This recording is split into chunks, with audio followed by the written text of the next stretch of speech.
Assalamualaikum warahmatullahi wabarakatuh. Waalaikumsalam warahmatullahi wabarakatuh. Bismillahirrahmanirrahim. Alhamdulillahirabbil alamin wa bihi nasta'inu ala umuri dunya waddin. Wassalatu wassalamu ala asrofil anbiya'i wal mursalin sayyidina Muhammadin wa ala alihi wa sahbihi ajmain. Amma ba'du. Rabbi shrah li sadri wa yassir li amri wahlul 'uqdatam min lisani yafqahu qawli. Amma ba'du. Puji syukur kehadirat Allah Subhanahu wa taala karena telah memberikan hidayah dan taufiknya kepada kita semua, sehingga pada hari ini, pada pagi hari ini, kita bisa berkumpul di ruangan ini dalam keadaan sehat walafiat dalam rangka melaksanakan kegiatan diseminasi budaya positif di sekolah. Shalawat serta salam kami limpahkan kepada junjungan kita Nabi besar Muhammad Sallallahu Alaihi Wasallam.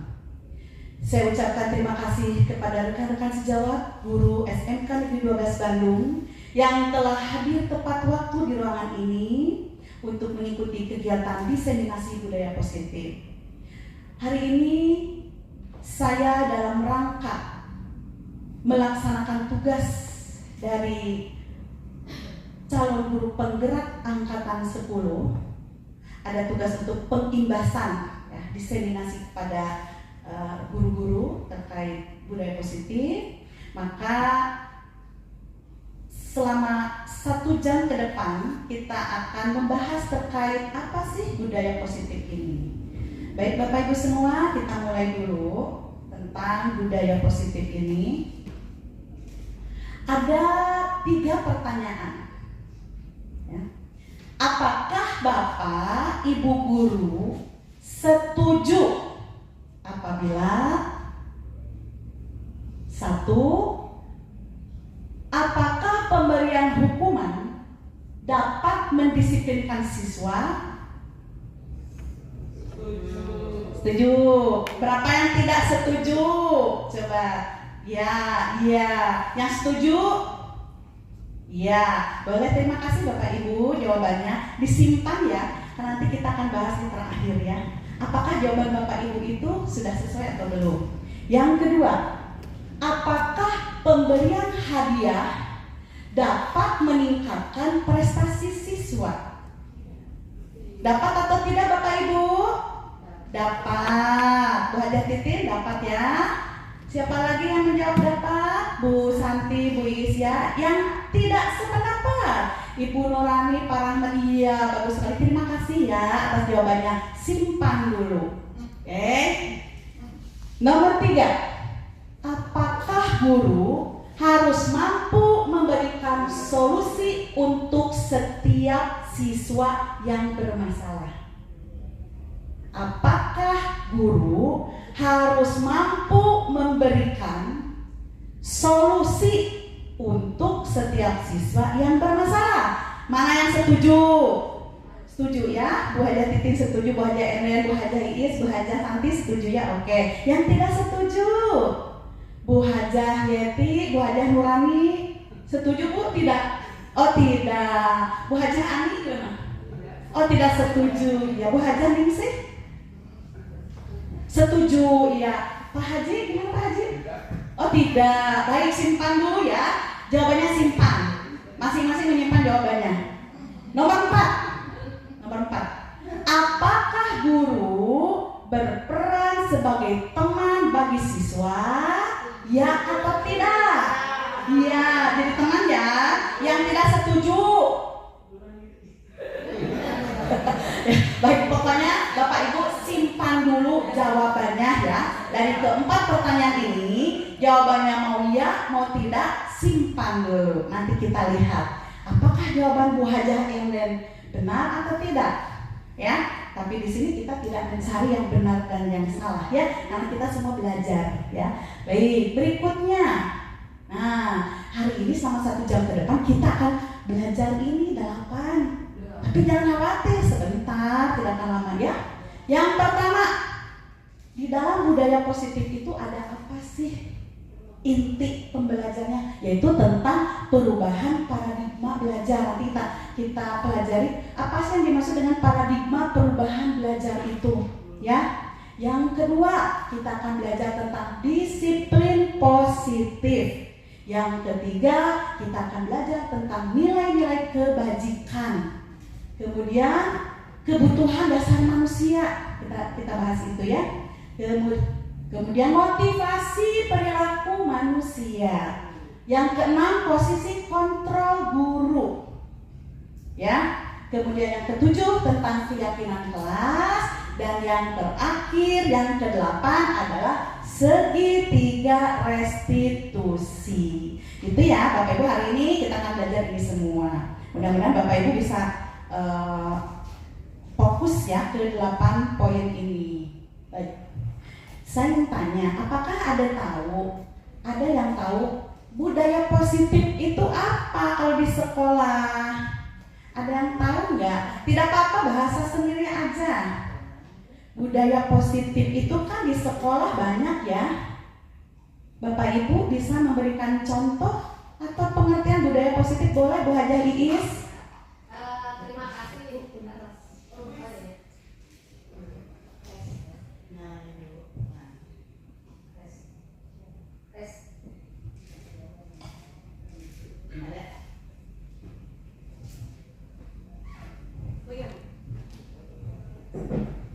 Bismillahirrahmanirrahim.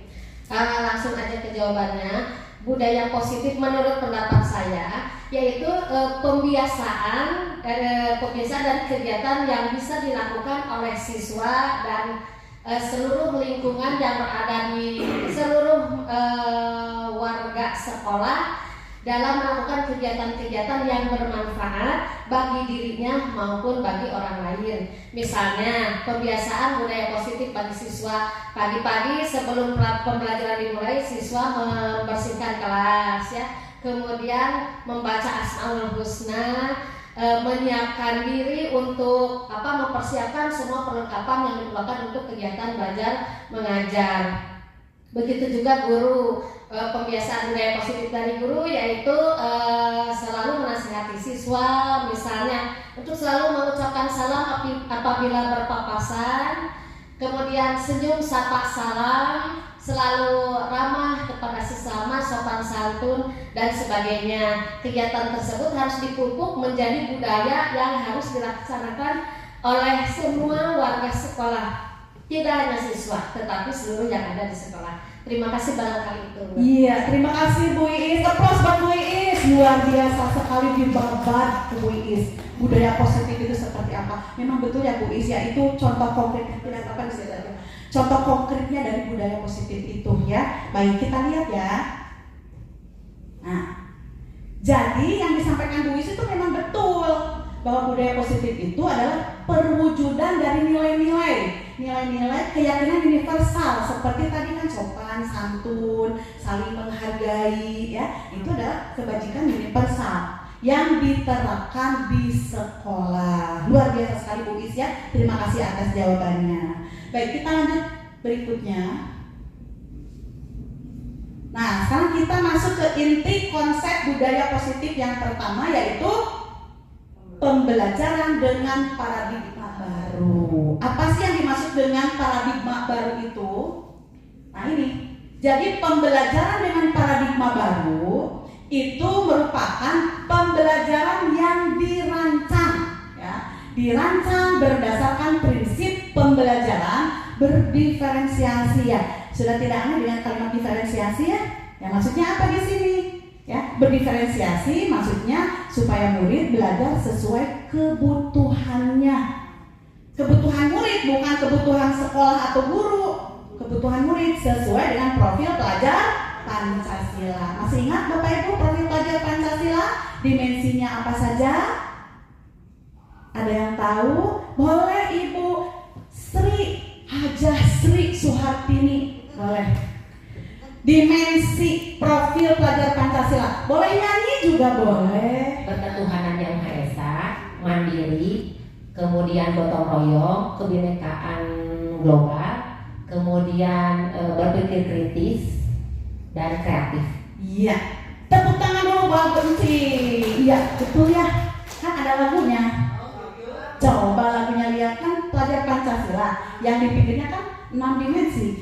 Ya. Pelajar Pancasila beriman dan bertakwa, pada Tuhan yang Esa, berkebinekaan global, gotong royong mandiri, kreatif dan bernalar kritis. Ada yang bisa nyanyinya? Anu beca-beca? Nah, bisa belajar? Boleh belajar? Biar apa? Ya. Ada yang mencoba lagu pelajar Pancasila, dimensinya kan ada 6. Guru P5 pasti tahu. Ini semua guru P5. Semua ya? Luar biasa sekali. Bu Hajah Nurani bisa menyanyikan lagu P5 ini? Bu Hajah ini boleh?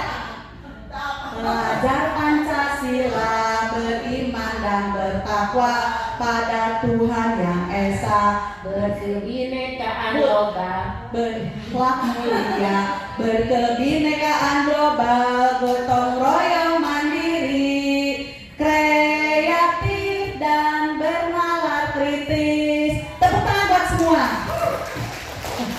Ya, sudah hafal, harus hafal. Kenapa? Bukan hanya guru P5, kita juga meskipun tidak mengajarkan terkait proyek P5, ya, kita juga harus tahu dimensi profil pelajar Pancasila. Kenapa? Karena itu adalah karakter yang harus tumbuh di jiwa peserta didik. Bagaimana bisa karakter yang 6 itu bisa muncul kalau gurunya tidak tahu dimensi profil pelajar Pancasila. Jadi begitu ya Bapak Ibu ya, profil pelajar Pancasila itu 6 dimensi lebih mudah kalau dinyanyikan ya. Gitu. Baiklah, itu intermezzo saja ya, biar kita tahu oh ternyata perubahan paradigma baru dalam pembelajaran itu ujungnya adalah supaya pembelajar itu memiliki prinsip berdiferensiasi, diselenggarakan sesuai kebutuhan peserta didik seperti yang tercantum di dalam profil pelajar Pancasila. Nanti Bapak Ibu setelah keluar dari ruangan ini harus hafal itu ya, yang 6 dimensi itu ya. Ya, siap. Baik, terima kasih Bapak Ibu. Kita lanjut ke sini, kita game dulu, duaan-duaan. Ya, kita game dulu nanti biar Bapak Ibu tahu maksud game ini apa sih, ya. Duaan-duaan boleh, Bu Hajah Titin, Bu Hajah Endeng, Bu Hajah Igis, Bu Hajah Santi, Bu Hajah Asri sama Bu Hajah Titin lagi, Bu Hajah Ningsi sama Bu Hajah Nurani. Ibu boleh nanti bergiliran ya. Bu Hajah Enci, Bu Hajah Yeti, Pak Haji yang berdua ya juga boleh ya, Pak Haji Galih ya. Iya, nanti duaan-duaan ya. Ya, boleh. Yang sebelah kanan itu A. Ini A. A, B, A, B. Bu Hajah Asri A, B, A, B ya. Nanti Bu Ani bisa nanti giliran sama Bu Nurani ya. Iya, Pak Haji Galih A, Bu Hajah Yeti A ya. Gitu ya. Nah, berarti yang tidak disebutkan berarti B. Nah, sekarang Bapak Ibu, kegiatan ini namanya cobalah buka. Cobalah buka ya. Nah, yang A, Bapak Ibu yang A, tugas Bapak Ibu adalah mengepalkan salah satu tangan. Ya, yang A. Bapak Ibu cari benda yang ada di depan Bapak Ibu yang menurut Bapak Ibu berharga, kayak cincin, tinggali camburi nong. Bapak Ibu ambil satu benda yang menurut Bapak Ibu benda itu berharga sekali buat Bapak Ibu dan sangat berpengaruh terhadap hidup Bapak Ibu. Ya, kalau benda itu tidak ada, hancur dunia ini. Ya kan itu ilustrasi ya. Ya, siap? Sudah ketemu barangnya yang bisa digenggam. Ya, oke. Sudah digenggam? So. Yang B, tugasnya adalah silakan Bapak Ibu yang ada di bagian B mencoba membuka tangan Bapak Ibu yang A. Kumaha carana? Eta kepalan tangan bisa kebuka dan barangnya bisa keambil. Caranya boleh bebas. Mau dielek-ketek, dielek-ketek, dibujuk, dirayu, ya, dipolototan, dimarahi, diancam, dikasih uang, boleh. Yang penting eta kepalan tangan kudu bisa kabuka. Nah, yang A terserah mau dibuka atau enggak terserah Bapak Ibu yang A, ya. Oke, siap Bapak Ibu? Kita lakukan. Ya boleh, silakan, ya. Iya, saya hitungan 3 ya. Silakan, 1, 2, 3. Gimana caranya supaya pasangan bisa ngebuka kepalanya? Coba caranya, bisa? Ada yang udah bisa? Ambil? Oke, ambil. Oke, 1 ya, ambil. Pak Haji Rahmat dan Pak Haji Galih udah berhasil ya? Iya, udah. Coba yang lain udah? Bu Hajar udah? Sip, Ibu Hajar udah? Iya. Sudah? Nggak bisa, nggak bisa, ini nggak bisa. Udah, dapet. Oke, dah, belum. Ini belum, satu lagi. Ya, hitungan 3, waktunya selesai. 3, 2, 1, selesai. Baik, Bapak Ibu terima kasih. Sekarang bergiliran. Bu Hajah Santi dan Bu Hajah Iis sudah selesai. Tidak kebuka kan? Oke, sekarang gantian. Ibu Hajah yang B jadi yang mengepalkan tangan. Ya, ambil barang yang berharga. Giliran sekarang. Giliran Ibu yang tadi. Oke, udah. Yang Ibu yang B silakan ambil barang berharga. Pak Haji yang B ambil barang berharga, kepalkan, ya. Silakan dimulai dari hitungan 3. 1, 2, 3.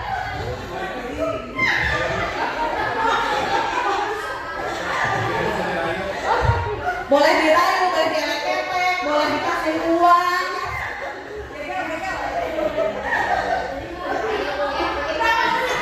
Masih. Pokoknya sampai keambil. Masih ada waktu, silakan. Pokoknya sampai menang. Boleh. Pokoknya sampai kakak ambil. Boleh dengan merayu, membujuk elek-elek, boleh. Boleh dikasih uang juga boleh.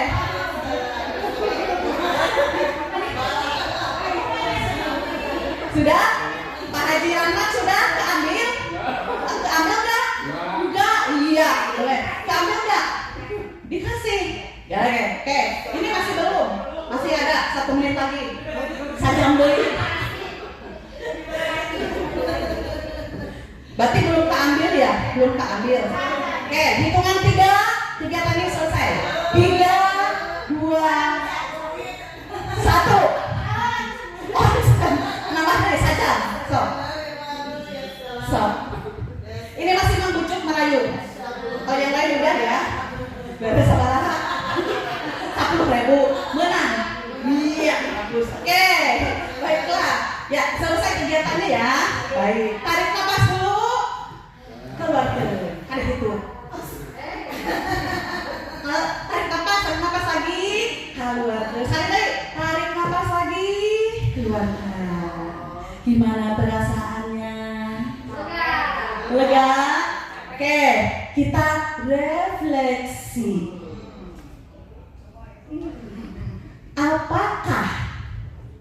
Apakah Bapak Ibu yang A atau B yang membuka kepalan tangan? Tadi yang pertama dulu. Boleh? Ya. Yang pertama tadi siapa? Bu Enci ya? Bu Enci. Tadi yang kepalan tangannya siapa? Bu Hajah Yeti. Bu Hajah Enci membuka kepalan tangannya enggak Bu Hajah Yeti? Iya. Oke, boleh tahu kenapa Bu Hajah Yeti bisa kebuka kepalan tangannya oleh Bu Enci? Boleh Bu Enci, boleh Bu Hajah Yeti? Terlalu kuat, luar biasa. Sekuat apa? Gimana? Bu, ini kan kuat tenaganya. Kalau menurut Bu Hajah Yeti gimana? Mempertahankan itu sakit, luar biasa. Betul. Akhirnya ya itu, ini tenaganya besar. Yang satu lagi mempertahankan itu, mengepakkan tangan itu sakit. Betul ya, apalagi kalau nanti dikorelasikan dengan kehidupan sehari-hari. Bertahan itu menyakitkan tidak? Nah itu ya. perjuangan tidak untuk ada perjuangan, tapi ada batasnya ya. Oke, baiklah, terima kasih Bu Haja Enci dan Bu Haja Yeti. Tepuk tangan. Oke, baik. Nomor 2. Ada nggak yang bertahan? Ada yang bertahan? Pokoknya nggak mau, dikit-dikit nggak mau. Ini adalah barang berharga. Bu Nurani, boleh Bu Nurani? Ada itunya, mic-nya? Boleh Bu Nurani? Kenapa? Mengapa Bu Nurani kok bertahan? Nggak mau dibuka? Dipencet ya Bu, dipencet terus. Saya mau kuat. Iya, Wek, iya betul.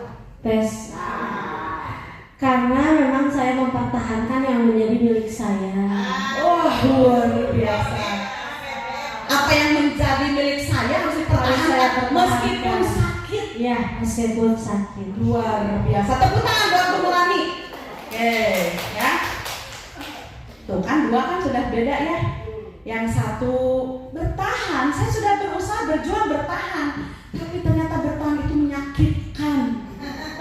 Jadi saya lepas saja biar tidak sakit berkepanjangan, ya. Nah, kalau Bu Haja Nurani beda. Biarpun sakit saya pertahankan karena ini harga diri saya. Ini milik saya yang berharga. Tidak boleh satupun mengambilnya. Merdeka. Oke, baik, terima kasih ya. Kita ke nomor 3. Dalam kegiatan barusan, ya, sesungguhnya siapa yang memegang kendali atau kontrol untuk membuka atau menutup kepalan tangan? Siapa yang mengontrol?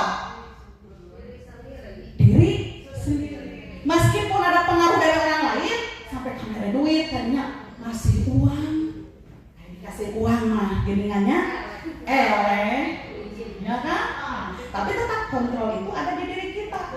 Mau membuka, mau menutup, ya gimana saya? Iya, kalau butuh uang. Nah, artinya Bu Haja tadi yang ngasih uang siapa? Bu Haja Enden ngasih ke Bu Haja Titin supaya kepala tangannya kebuka. Artinya apa? Ada kebutuhan dasar yang mendorong Bu Haja Enden memberikan uang kepada Bu Haja. Maksudnya apa tadi? Supaya Bu Haja Titin memberikan. Iya, berarti ada kebutuhan dasar ya. Nanti kita lihat tentang kebutuhan dasar itu ya. Baik Bapak Ibu, tepuk tangan buat kita semua. Baik, terima kasih. Sekarang kita masuk ke sini. Dalam konsep budaya positif, ada beberapa miskonsepsi tentang teori kontrol. Ya, kalau tadi yang dipahami adalah mau buka, mau tutup tangan, ya gimana saya? Kontrol ada di saya, ya kan? Mau berbuat apapun gimana saya? Mau bertahan, mau lepas gimana saya? Tapi ada miskonsepsi teori kontrol. Kita lihat dulu. Apakah guru itu mengontrol murid? Ya atau enggak? Ya atau tidak? Ya atau tidak? Guru mengontrol murid. Oke. Jawabannya? Iya. Ada yang jawaban tidak? Kita bicara miskonsepsi ya. Miskonsepsi artinya ada kekeliruan dalam berpikir, dalam menyimpulkan terkait teori kontrol. Apakah guru mengontrol murid? Ya atau tidak? Oke, ya, ada yang tidak? Ada yang tidak, Bu Haja? Oke. Guru mengontrol murid. Ya. Murid nurut sama guru karena guru menekan, mengontrol murid. Kerjakan tugas. Kalau tidak, nilai tidak akan turun. Artinya, murid melakukan itu karena ada kontrol dari guru. Kalau kontrol itu tidak ada, apakah murid mau mengerjakan tugas? Yakin? Yakin? Apakah ada murid yang dia belajar lebih dulu daripada guru? Ada. Ya? Oke, itu satu ya. Yang kedua, semua penguatan positif Semua penguatan positif efektif dan bermanfaat. Apakah penguatan positif efektif dan bermanfaat? Penguatan positif. Nah, semua orang dewasa beranggapan bahwa pemberian hal yang positif itu pasti akan bermanfaat. Tapi hati-hati, dampaknya murid akan ketergantungan. Ya, jadi hati-hati ya. Berikutnya 3. Kritik dan membuat rasa bersalah pada murid mampu menguatkan karakter murid, ya tidak? Kamu ya dari tadi makan terus, belajar nggak benar, gimana ini nanti ibu ditegur sama kesiswaanku, Pak Haji Rahmat. Ya, jadi memberikan rasa bersalah itu bisa menguatkan karakter murid nggak?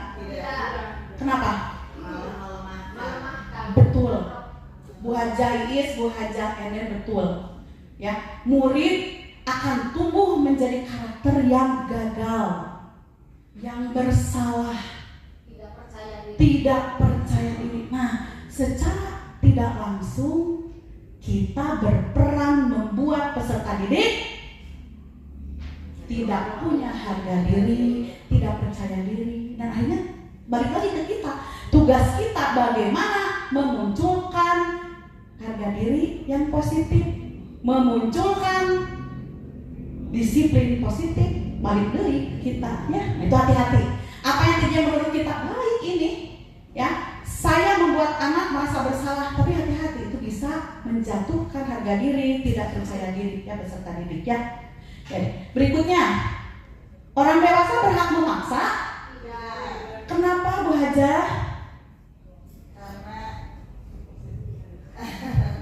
Dipaksa itu tidak enak. Ya, betul kan? Kenapa? Karena didorong tekanan, ada tekanan ya, gitu kan? Kita juga kalau bekerja, kita ngajar di bawah tekanan. Nyaman nggak? Jiwanya sehat nggak? Mentalnya sehat nggak? Ya, seperti itu ya. Oke, ini miskonsepsi ya, hati-hati nanti ke peserta didik kita. Ini kita lihat saja. Nah, nomor 2 itu disiplin positif. Kita sering mendengar ya, disiplin positif, dipo. Sebenarnya disiplin positif ya. Kalau dari sini, disiplin itu berasal dari kata disiplina. Ya, disiplina. Itu teh bahasa Latinnya Bu Haja Nurani ya.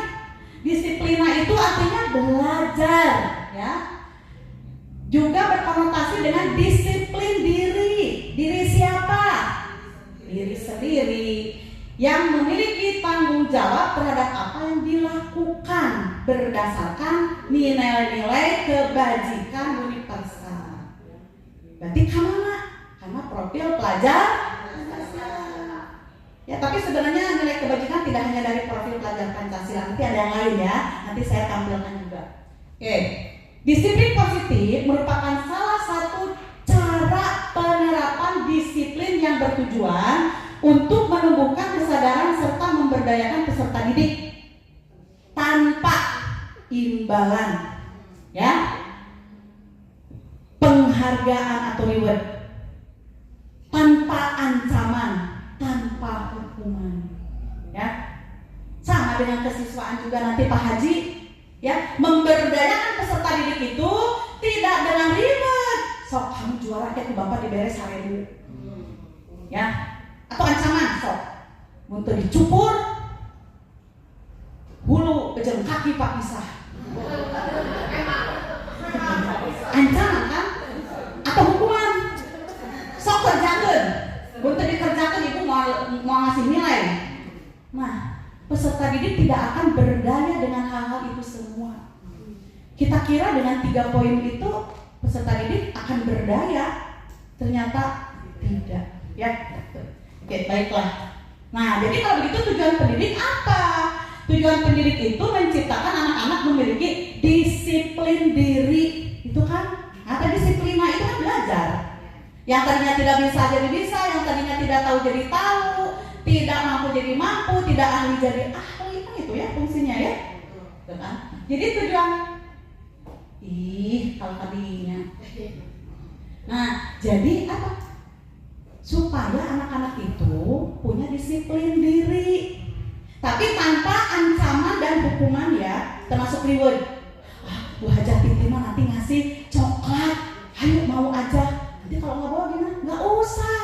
Nah, berarti peserta didik tidak berdaya ya.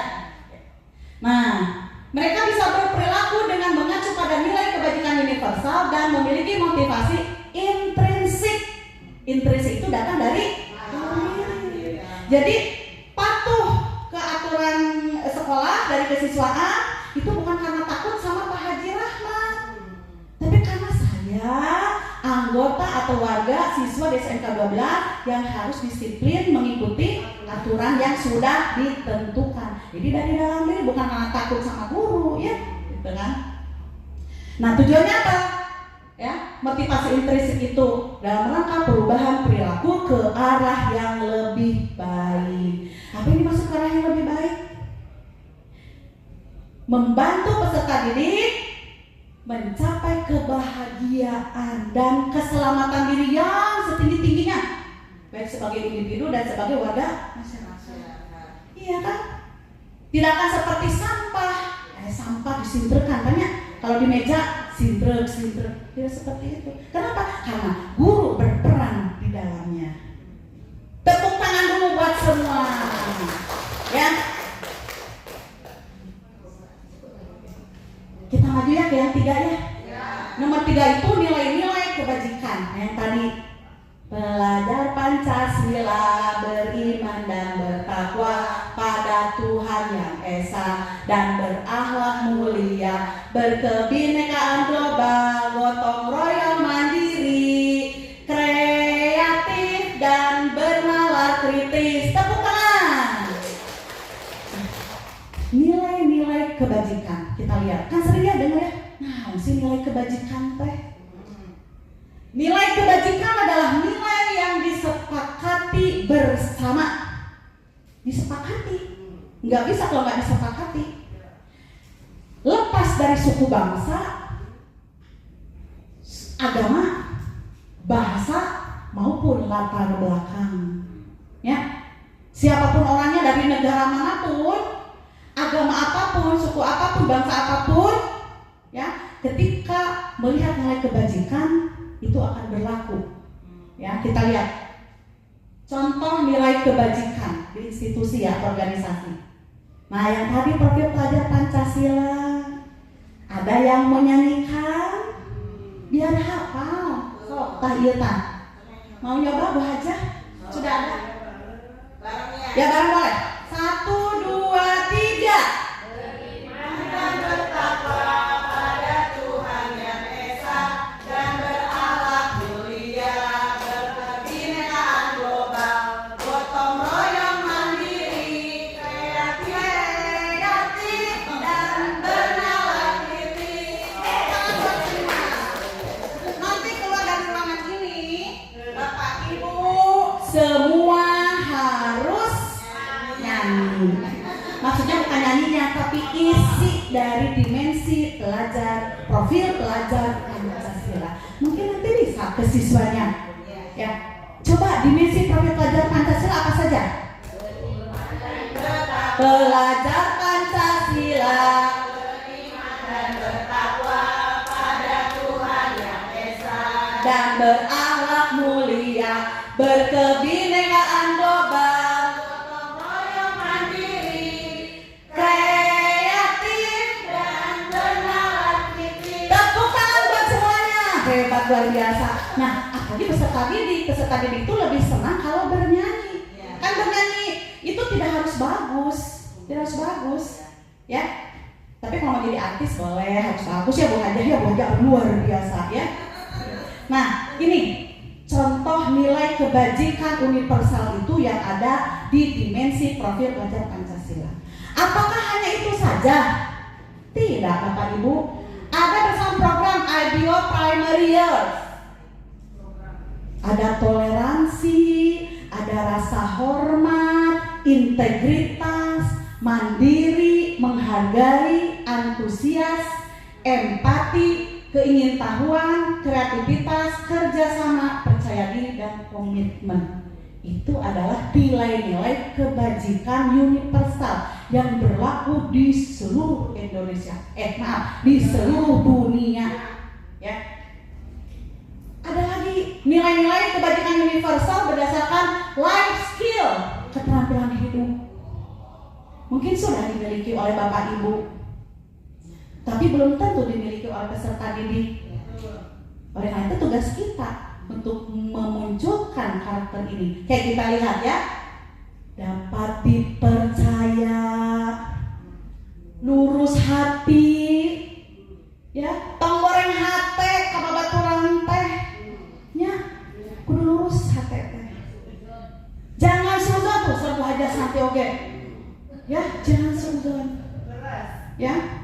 Tapi kalau di BK boleh analisis perilaku, ya, lain ngomongkeun padahal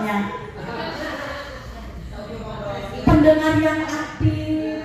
Biasanya kan kita inginnya didengerin oleh orang lain, tidak memberikan kesempatan pada orang lain untuk berbicara. Urang weh ngobrolkeun diri sendiri. Ayo batur, tidak diberi kesempatan.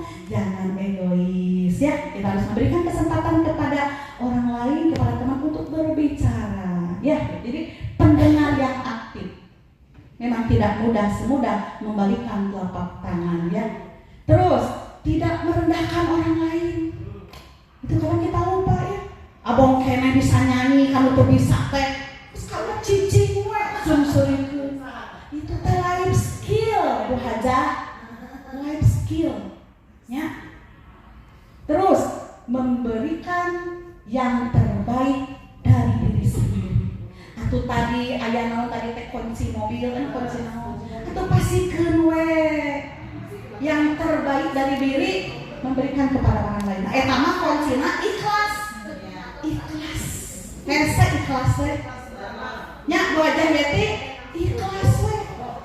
Sakit mempertahankan itu sakit. Ikhlas untuk gampil. Itu yang nilai kebajikan ya. Nah, kebutuhan dasar manusia yang keempat. Apa sih kebutuhan dasar itu? Semua punya kebutuhan. Saya punya kebutuhan hari ini. Bapak Ibu punya kebutuhan gak hari ini? Itulah kebutuhan dasar manusia. Nah, sesuatu yang kita lakukan untuk mendapatkan apa yang kita inginkan. Kebutuhan, ya. Lapar kan itu kebutuhan, harus makan, ya. Kalau bereproduksi termasuk kebutuhan dasar bukan? Subhanallah, Masya Allah, reproduksi itu kebutuhan dasar ya, sangat-sangat sekali dibutuhkan aja ya. Atuh nak kuaya pasangan namun nggak ada jadi boleh Bu aja ya, betul ya. Nanti kita lihat ya, bereproduksi itu termasuk kebutuhan dasar apa ya.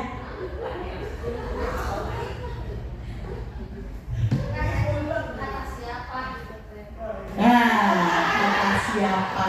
Nah, kebutuhan dasar itu banyak ya Bu Iis, bukan hanya itu, dan bisa memenuhi Bu Iis ya.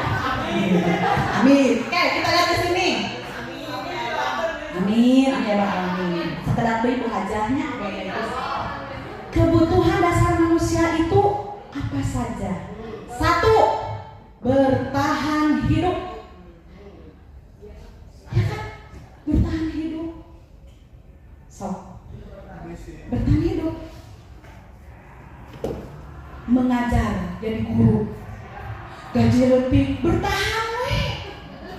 Ya kan? Bisa ngapa-ngapain. Bekerja sabulan, gaji saminggu. Pernah mengalami? Pernah. Saya juga pernah. Pernah di dia. Pernah. 50.000 sabulan. Allahu Akbar. Tapi dinikmati, insya Allah. Geningan Bu Hajahnya ASN we sadayana. Alhamdulillahnya. Nah, bertahan hidup termasuk itu. Bagaimana saya bertahan jadi seorang guru pada honor teu sabaraha. Nageun we dari guru. Kunaon? Karena ada tujuan mencerdaskan anak bangsa. Ya. Terus kebutuhan dasar penguasaan. Nanti kita lihat kebutuhan dasar penguasaan itu apa? Menguasai orang lain. Termasuk enggak? Nanti kita lihat ya. Kasih sayang dan rasa diterima. Butuh sok. Kasih sayang diterima. Tuh, Bu Haja Isya butuh.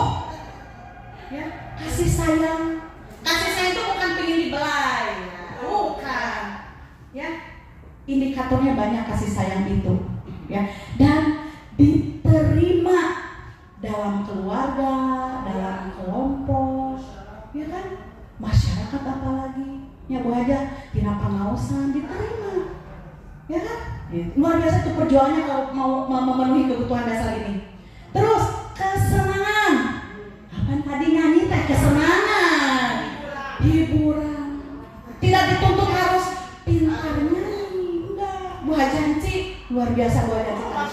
Kebutuhan dasar dan kesenangan sudah terpenuhi untuk sementara.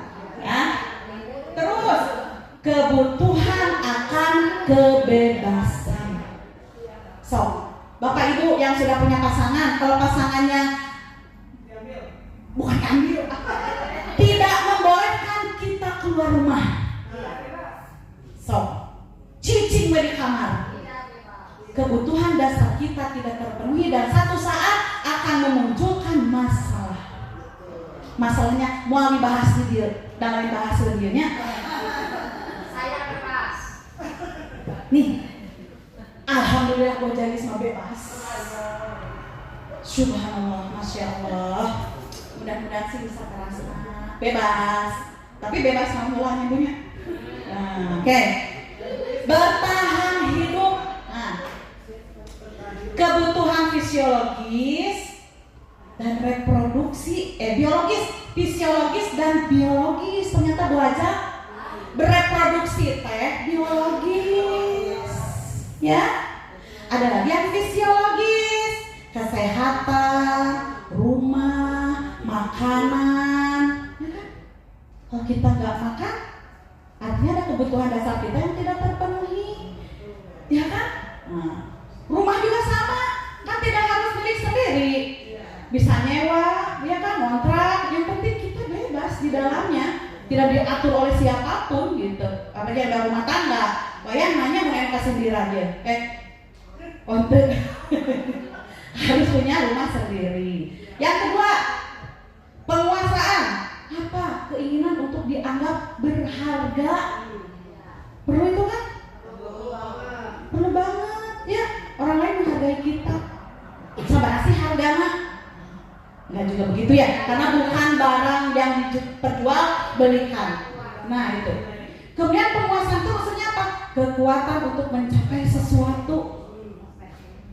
Ya, Bu Haja Eden, ayeuna golongan sabaraha. Nah, berarti naik ke 3D nanti 2 tahun lagi itu kebutuhan dasar. Ya, itu. Kebutuhan dasar untuk mencapai sesuatu level yang lebih tinggi. Wajar itu kebutuhan? Wajar, ya. Diakui atas prestasi dan keterampilan. Kita punya keterampilan apa? Public speaking, Bu Haja bagus public speaking. Ya kan? Diakui keterampilan Bu Haja ini kaanggo di mana-mana. Ya kan? Kenapa? Karena keterampilan public speaking itu bisa dilihat oleh orang lain dan bisa dilatih. Gimana saya pendiam? Saya cuma bisa ngajar aja. Apa memungkinkan bisa jadi MC? Bisa nggak? Bisa.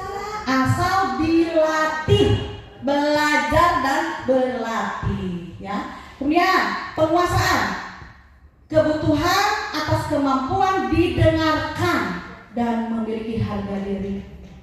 Ya kan? Pasti setiap menit kita butuh untuk didengarkan oleh orang lain, terutama pasangan. Ya kan?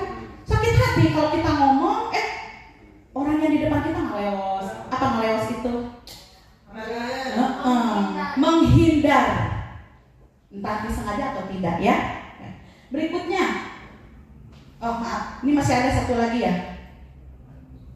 Kebebasan, kebutuhan dasar kebebasan.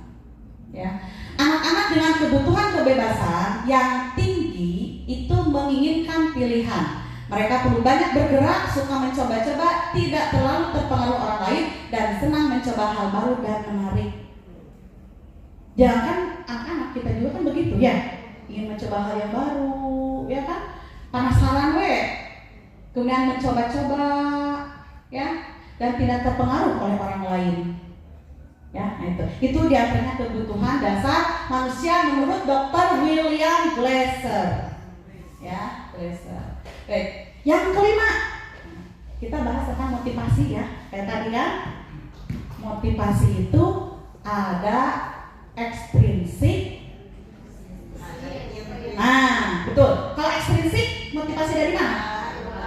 Dari luar diri kita. Dari orang lain, dari sesama guru, dari pasangan, sahabat, teman. Itu ekstrinsik. Nanti kita lihat, apakah motivasi ekstrinsik itu lebih kuat daripada intrinsik. Kalau motivasi intrinsik apa? Dari dalam diri sendiri. Mana yang lebih kuat? Ekstrinsik atau intrinsik? Oke, kita lihat ya. Kalau motivasi intrinsik itu lebih ke menghindari ketidaknyamanan atau hukuman. Kayak tadi kan misalnya ada siswa rambutnya gondrong, tiba-tiba dia dicukur, ditanya, kenapa kamu tumben dicukur? Takut dihukum bu sama Pak Haji Rahmat. Artinya dia menghindari dihukum, dia mau dicukur bukan dari dalam diri, tapi karena takut terhadap guru. Itu ekstrinsik. Ada yang punya berikutnya yang ekstrinsik. Saya rajin, saya disiplin, saya juara umum. Kenapa? Karena ingin mendapatkan imbalan atau penghargaan dari orang lain. Jadi kalau penghargaannya berhenti, prestasinya juga berhenti. Nah itu hati-hati.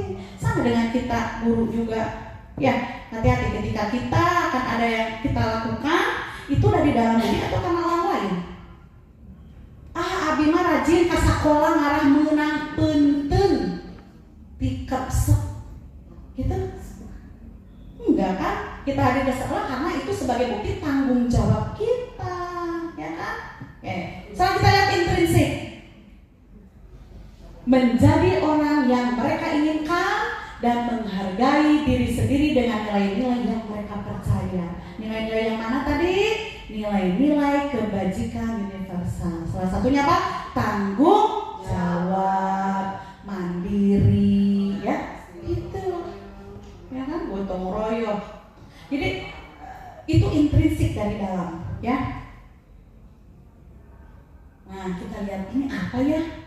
Merah, kuning, biru, hijaunya tidak ada. Kita lihat, ada hukuman, ada konsekuensi, ada. Mana kalimat yang asing bagi Bapak dan Ibu? Asing ya? Kalau hukuman? Biasa. Konsekuensi? Oke, kalau begitu kita lihat ya. Hukuman itu sifatnya tidak terencana dan tiba-tiba. So, kalau Bapak Ibu mau menghukum anak kan tiba-tiba. Di korehan naon kesalahan budaknya di ujung rambut ke ujung kaki. Tiba-tiba kan. Beunang ge sapatu, henteu hideung dihukum. Buka sepatunya, nanti sore ambil di ibu. Atau keliling lapangan dengan kaki bertelanjang kaki. Itu kan hukuman ya, tiba-tiba kan. Terus murid tidak tahu apa yang akan terjadi, nggak tahu. Kemudian dia tidak dilibatkan dalam menyepakati hukuman itu karena tiba-tiba dari guru kan. Kemudian bersifat satu arah. Kuma saya itu guru kamu harus nurut sama saya. Kamu melanggar, saya memberi sanksi, saya memberikan hukuman. Ya, tapi kita lihat apakah kalimat itu benar benar atau tidak ya. Kalau kita udah belajar budaya positif sepertinya harus berubah ya. Terus berupa hukuman, bisa fisik, bisa psikis ya. Kemudian bisa juga dengan kata-kata kasar. Tebal maneh mah kan kasar itu ya. Nah, itu hati-hati. Karena kalau konsekuensi itu sudah terencana. Ya, sudah terencana, sudah disepakati. Oke, baik anak-anak, kalau besok ada yang kesiangan, sanksinya apa? Itu sudah disepakati. Ya kan? Membuat tulisan sabuku. Saya tidak akan datang telat, saya tidak akan datang terus. Nah, itu kan konsekuensi kalau disepakati oleh semua murid dan guru. Itu konsekuensi ya. Kemudian murid tetap dibuat tidak nyaman, tapi jangka pendek. Gak nyaman kan? Suruh nulis kan paling 1 hari nulisnya jangka pendek itu. Tidak nyaman kan dengan konsekuensi seperti itu. Itu kalau konsekuensi. Kemudian sikap guru memonitor murid. Terus beres acan tugas saya, anu 100 kata, 100 kalimat. Terus beres acan, monitor terus. Ya, nanti ada di posisi kontrol guru ya. Ada 5 nanti. Nah ini yang asing ya, restitusi ya. Restitusi itu bukan hukuman, bukan konsekuensi, tapi suatu proses menciptakan kondisi bagi murid untuk memperbaiki kesalahan mereka. Jadi memperbaiki kesalahan itu bukan dari guru, tapi dari peserta didik sendiri. Sehingga mereka bisa kembali pada kelompok mereka dengan karakter yang lebih kuat. Diantaranya apa? Ketika berbuat salah, maka dia harus tanggung jawab. Nah, karakter itu yang lebih kuat muncul, masuk di kelompoknya, dia bisa mengimbas kepada peserta didik lain. Restitusi, bagaimana caranya? Dengan proses dialog, ngobrol. Tidak lagi kata-kata, kamu ya udah datang telat, tidak mengerjakan tugas, buka sepatu, nah hilang, kuriling lapangan, 5 kuriling. Tidak seperti itu kalau restitusi. Ya nanti kita lihat restitusi seperti apa ya. Oke, tadi udah paham ya hukuman konsekuensi apa? Yo kita game nih, ya jawab ya. Hukuman atau konsekuensi? Kalau kalimatnya ini mencatat 100 kali di dalam buku dengan kalimat saya tidak akan terlambat lagi karena terlambat ke sekolah. Apa? Ada jawaban lain? Kita lihat jawabannya ya. Hukuman, tepuk tangan untuk yang menjawab hukuman. Oke, berikutnya. Apakah kalimat ini hukuman atau konsekuensi? Membersihkan coretan yang dibuatnya di meja tulis. Ada jawaban lain? Konsekuensi ya, kita lihat ya, betul tidak? Nah, betul ya, tepuk tangan buat semua. Konsekuensi, betul ya. Kita lihat lagi. Apakah ini hukuman atau konsekuensi? Lari mengelilingi lapangan basket 2 kali karena terlambat hadir di sekolah. Ada jawaban lain? Betul ya, tepuk tangan. Hukuman ya. Lanjut lagi. Apakah ini hukuman atau konsekuensi? Menggantikan kertas tugas teman yang telah dicoret-coret. Konsekuensi, kayak betul, tepuk tangan. Ini harus paham nih ya. Berikutnya, ini hukuman atau konsekuensi? Membersihkan tumpahan air di meja tulis karena tersenggol pada saat belajar. Betul ya, tepuk tangan. Luar biasa. Berarti Bapak Ibu sudah paham nih tentang hukuman dan konsekuensi ya. Berarti hukuman dan konsekuensi itu harus kita berikan kepada peserta didik? Tidak. Apakah hukuman dan konsekuensi itu harus diberikan kepada peserta didik atau tidak? Konsekuensi diberikan. Terus kalau hukuman, kita lihat ya supaya Bapak Ibu nanti paham, yakin bahwa ini harus, ini boleh, ini nggak boleh, harus ada dasarnya. Ketika kita melakukan sesuatu harus ada dasarnya. Kita lihat sekarang yang ke-6 itu posisi kontrol guru. Kita Kita lihat, apakah Bapak Ibu ada di sini enggak? Diingat-ingat ya. 1, penghukum. Pernah Bapak Ibu berperan sebagai penghukum? Simpan jawaban dulu ya. Simpan ya.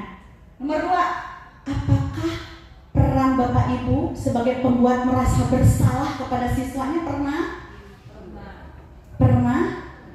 Simpan jawabannya. Berarti pernah. Simpan dulu. Yang ketiga, apakah Bapak Ibu pernah berposisi kontrol sebagai teman? Sering ya. Yang keempat, sebagai pemantau. Bagus, pemantau. Terakhir, sebagai manajer. Ya, oke. Nanti kita lihat poin-poin mana yang harus lebih banyak Bapak Ibu terapkan dan mana yang harus sudah mulai dikurangi. Ya, karena nanti ada dampaknya. Kalau Bapak Ibu sering berperan sebagai penghukum, dampaknya akan besar sekali kepada peserta didik. Nanti lihat dampaknya seperti apa. Ya. Kemudian kalau begitu dari kelima ini mana yang harus saya perankan? Yang paling bagus yang mana? Nanti kita lihat ya. Aduh, Ima kurang nonton helanya. Kita nonton dulu ya.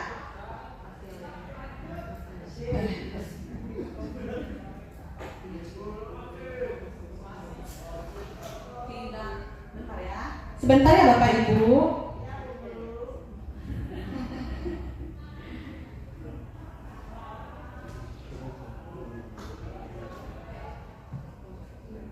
Nah, kita akan melihat video tentang kelima posisi kontrol guru itu.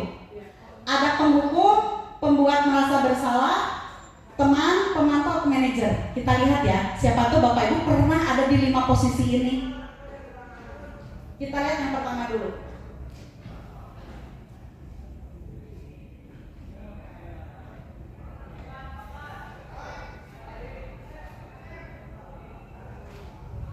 Kenapa tidak nyala?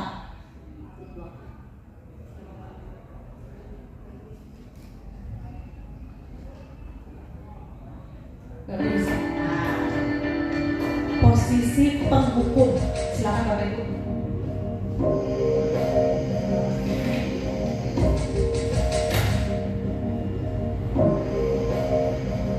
Naren, sini kamu. Selamat pagi Bu. Selalu terlambat. Kamu deh pasti terlambat. Maaf Bu, saya Apa? Apa coba? Alasan kamu apa lagi? Kapan sih kamu tidak terlambat? Malas sekali ya kamu jadi anak. saya Dasar pemalas. Gak kapok-kapok sih kamu. Sudah berapa kali terlambat? Sana, kamu keliling lapangan basket 2 kali. kenapa saya harus keliling lapangan basket Bu? Kenapa? Kamu melawan ibu. Berani-beraninya jawab. Sudah terlambat, masih berani jawab pula. Sekarang, keliling lapangan basket 5 kali sekalian. Biar kapok. Cepat. Pergi sana ke lapangan basket. Nah, mungkin kita pernah berperan seperti ini. Posisi kontrol guru sebagai penghukum. Ya, kita berikutnya pembuat merasa bersalah.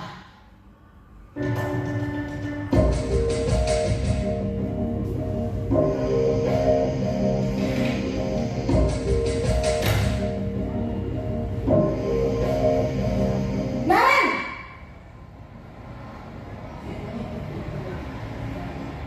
Selamat pagi Bu. Naren, kamu kenapa terlambat lagi, nak? Ya Tuhan, Naren, kamu senang ya bikin ibu susah ya? Kalau kamu terlambat lagi, nanti ibu yang ditegur bapak kepala sekolah, nak. Disangka ibu tidak bisa membina kamu. Duh, gimana ini? Maaf Bu. Duh Gusti Naren, kamu suka ya kalau ibu tegur bapak kepala sekolah? Terus, sekarang ibu harus tulis apa yang di buku absen?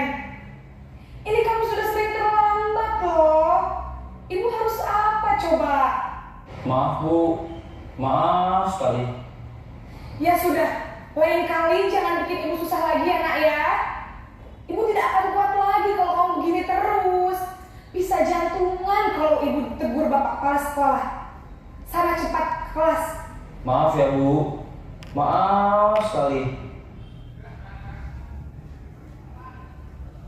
Ya, Bapak mungkin pernah ya berperan seperti ini, membuat murid merasa bersalah sampai minta maaf, ya, sampai sujud-sujud. Allahu Akbar, tidak boleh sujud kepada manusia, ya, pada guru.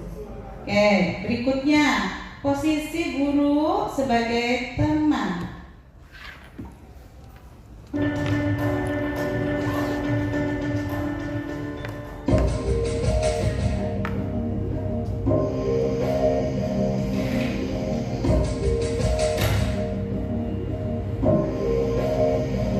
Naren,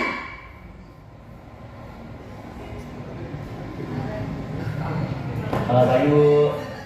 wah, sudah jam berapa ini nak? Terlambat lagi ya sayang. Iya Bu, habis ibu saya lupa bangunkan saya Bu. Kamu malah menyalahkan ibu kamu. Kamu bukannya anak yang larinya paling kencang. Kok terlambat sih? Iya Bu, saya memang terlambat bangun tadi. Jadi biarpun saya lari kencang, tetap gak kekejar Bu. Ya sudah sana. Nanti lain kali larinya lebih kencang lagi ya. Biar gak terlambat lagi. Bikin seneng ibu. Demi ibu. Bisa kan? Bisa lah Bu. Ya sudah sana masuk kelas. Ibu beresin urusan absen kamu. Kamu ini ada-ada saja. Ya, itu posisi guru sebagai teman. Ya, pasti Bapak Ibu pernah seperti itu. Pak Haji Gawi sebetulnya. Kita lihat lagi ya, posisi berikutnya. Pemantau.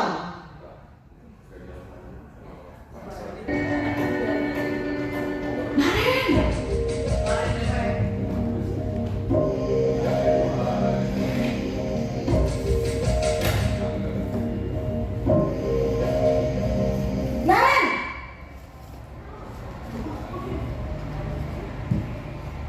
Selamat pagi Bu. Naren, apa peraturan sekolah kita tentang jam berapa kita harus masuk sekolah, nak? Kita harus di sekolah jam 7 Bu. Iya betul, sekarang sudah jam 7.20. Naren sudah tahu konsekuensinya jika terlambat hadir. Paham Bu, saya harus tinggal kelas pas jam istirahat selama 20 menit. Iya benar, konsekuensinya demikian. Jadi nanti jam 9.30 pas istirahat, kamu harus tinggal di kelas, kerjakan tugas tambahan untuk ketertinggalan kamu, ya? Baik Bu. Nah, itu posisi kita sebagai pemantau. Ya, Bapak Ibu pasti pernah ya berposisi sebagai pemantau. Terakhir, posisi sebagai manajer.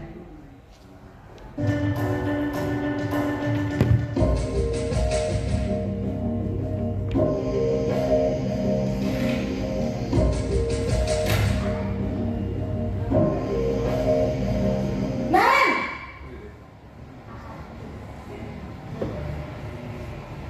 Selamat pagi Bu. Selamat pagi Naren. Maaf Bu, saya terlambat. Iya, sekolah masuknya jam 7, sekarang sudah jam 7.20. Jadi sekarang bagaimana nih Naren? Maaf Bu, saya lupa setel alarm saya semalam. Baiklah, menurut kamu, keyakinan sekolah yang mana yang perlu kamu tingkatkan? Menghargai diri sendiri dan orang lain mungkin ya Bu. Setuju. Jadi, apakah Naren meyakini prinsip saling menghormati tersebut? Iya Bu, saya meyakininya. Apakah Naren bersedia memperbaiki masalah keterlambatan ini? Bersedia Bu. Bagaimana kamu akan perbaiki masalah keterlambatan ini? Saya akan coba untuk tidak lupa menyetel alarm saya Bu. Baik, kalau Naren lupa menyetel alarm di rumah, ada orang yang kira-kira bisa bantu mengingatkan tidak? Ada Bu, kakak saya, Kak Emma. Ada lagi selain Kak Emma? Selain Kak Emma, ada ibu saya. Baik, jadi yang mengingatkan Naren adalah Kak Emma dan ibu kamu ya. Kira-kira akan mulai set alarm kapan nih Naren? Setelah pulang sekolah, akan segera saya lakukan. Baik, jadi Naren akan setel alarm untuk bangun besok pagi dan akan diingatkan oleh kakak dan ibunda Naren ya. Ada lagi yang mungkin perlu dilakukan Naren agar tidak terlambat bangun lagi? Tidak ada, Bu. Baik Naren, terima kasih untuk kerjasama kamu. Sekarang kamu perlu kembali ke kelas untuk belajar. Baik, Bu. Terima kasih.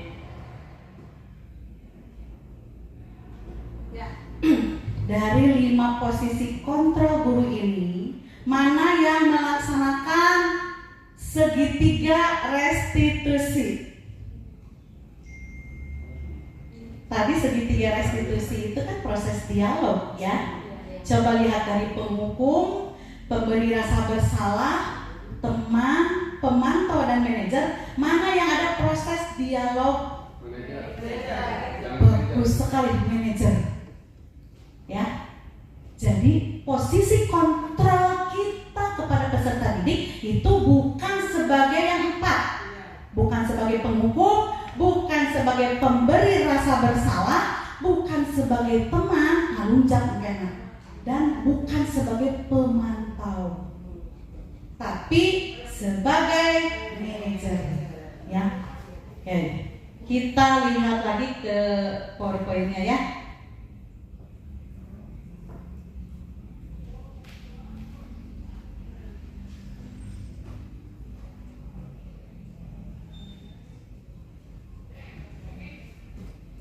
Ya, kita lihat posisi kontrol guru yang 5 tadi ya. Kalau kita berperan sebagai penghukum, pasti kalimat yang muncul adalah menghardik, menunjuk-nunjuk, menyakiti, menyindir.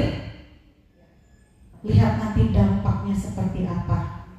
Ya, kalau kita harus lihat dampak apa yang kita lisankan ke peserta didik itu akan menjadikan peserta didik seorang apa. Ya, kita lihat ini. Kalau penghukum, kalau kita berperan sebagai pembuat merasa bersalah, ya, kita ceramah, ya. Misalnya di PAI juga kan banyak ceramah ya, tetapi untuk berperan begini dikurangi dulu ceramahnya, gitu. Berceramah capek, Bapak Ibu kalau ceramah diangkat sampai Z ke peserta didik capek, ya. Menunjukkan kekecewaan mendalam. Wah, atuh kamu teh ditegur deui ku kepala sekolah, capek, ya.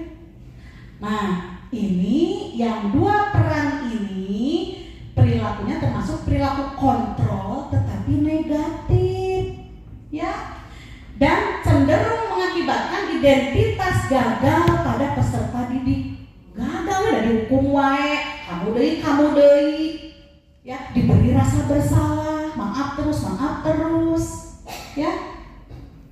Nah, ini termasuk motivasi dari eksternal, ya, karena dari luar. Penghukum dan pembuat rasa bersalah. Nah, kalau perilaku kontrolnya itu sebagai teman, biasanya kalimat yang muncul adalah membuatkan alasan-alasan untuk murid-muridnya. Ayo we alasannya. Atau sebagai pemantau, menghitung, mengukur, budak ieu kasalahan sabaraha kali. 3 kali teu asup masuk ka Bu Hajah Yeti. Dihitung we, Bu Ani, dihitung budak ieu teu ngajakeun tugas. Yuning tugas 10 teu ka Bu Hajah Yetikeun. Ngukur we jeung ngitung tugas nu acan sabaraha. Tapi yang dia lupakan, dia tanya, apa yang menyebabkan anak itu berperilaku seperti itu? Karena kita lupakan. Padahal semua anak melakukan kesalahan itu ada alasannya. Nah, melalui segitiga restitusi itu bisa diminimalisir, ya. Berikutnya, kalau peran teman dan pemantau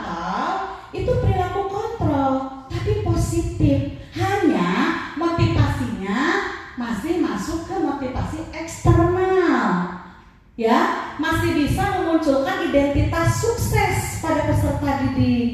Ya, kalau kita berperan sebagai teman dan pemantau.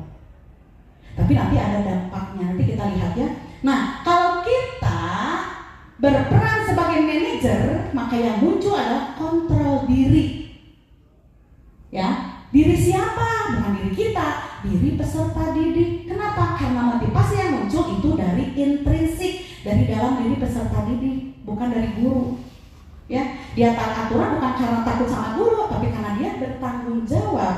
Ya, biasanya seorang manajer itu adalah mengajukan pertanyaan-pertanyaan yang bermakna.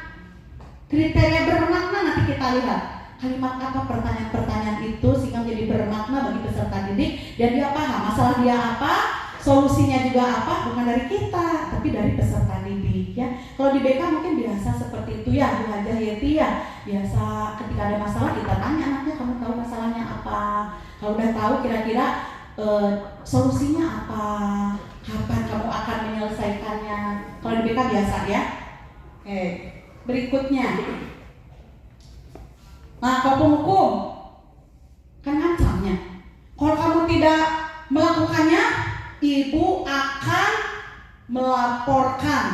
Ibu akan mengeluarkan kamu dari kelas. Ibu akan, nah itu kan ancam. Itu lebih ke penghukum. Motivasi ekstrinsik datang dari guru. Kalau pembuat merasa bersalah, kamu sudah mengecewakan ibu. Kalau kalian keluar nanti anaknya, iya bu, maaf bu. Tapi perilakunya diulang-ulang terus. Sering kan mendapatkan peserta didik seperti itu kan? Gitu deh, liar keurangannya. Dan terus kalau sebagai teman, ayolah lakukan demi bapak ya. Ya sudah, tidak apa-apa. Ibu nanti bantu membereskannya, gitu kan teman. Ya. Kemudian kalau pemantau, oke, kemarin apa peraturannya? Gitu kan? Itu pemantau.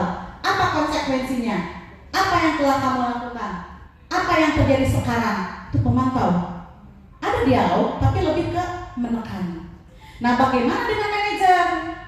Nah, dialog-dialog ini nanti yang ada di segitiga restitusi ya. Contohnya, apa yang kita yakini? Apa kamu meyakini hal tersebut? Kalau kamu meyakininya, maukah kamu memperbaikinya? Kalau kamu memperbaikinya, jadi kira-kira hal tersebut akan menggambarkan apa tentang dirimu? Jadi ada dialog yang bermakna. Ya. Oke, kita lihat dampaknya. Kalau kita berperan sebagai penghukum, maka hasilnya adalah siswa akan memberontak. Aneh. Dan itu akan berlaku juga pada anak. Kalau kita berperan sebagai penghukum kepada anak kandung kita, maka anak kandung kita pun akan muncul menjadi pemberontak. Dan yang didengar bukan orang tua lagi, tetapi teman atau orang dewasa lain yang membuat anak nyaman. Terus pendendam, hati-hati Bapak Ibu. Kenapa saya tidak menyarankan posisi Bapak Ibu sebagai penghukum? Ini dampaknya, ya, memberontak, pendendam, menyalahkan orang lain. Tong anehnya, tuh ada banyak peserta didik yang pendendam. Awas aja, tungguan di TB. Diancam. Itu kenapa? Karena kita secara tidak langsung peran guru adalah sebagai penghukum. Tersadar mudah muncul dengan karakter pendendam, memberontak. Ya, banyak-banyaklah istighfar Bapak Ibu. Karena ternyata kita berperan terhadap karakter-karakter seperti ini. Ya, mudah-mudahan setelah selesai di sini Bapak Ibu bisa menerapkan nanti ke peserta didiknya atau bahkan ke guru-guru rekan sejawat kita yang tidak bersama-sama belajar di sini, ya kita mengimbaskan juga ya. Terus kalau kita berperan sebagai pembuat merasa bersalah, peserta didik jadi sembunyi-sembunyi, ya kan?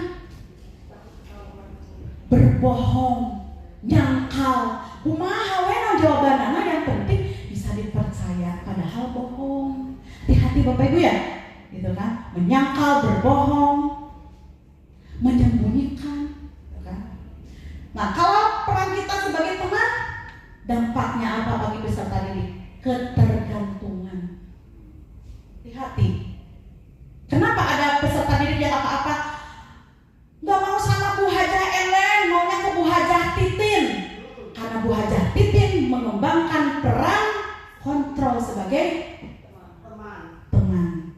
Sementara Bu Hajah Ellen mengembangkan peran sebagai penghukum atau pemberi rasa bersalah. Tong aneh, jangan iri dan bongan kurang kita berperan sebagai yang tadi penghukum, pemberi rasa bersalah, ya. Nah, hanya Bu Hajah Titin mau bisa deket baru dapet.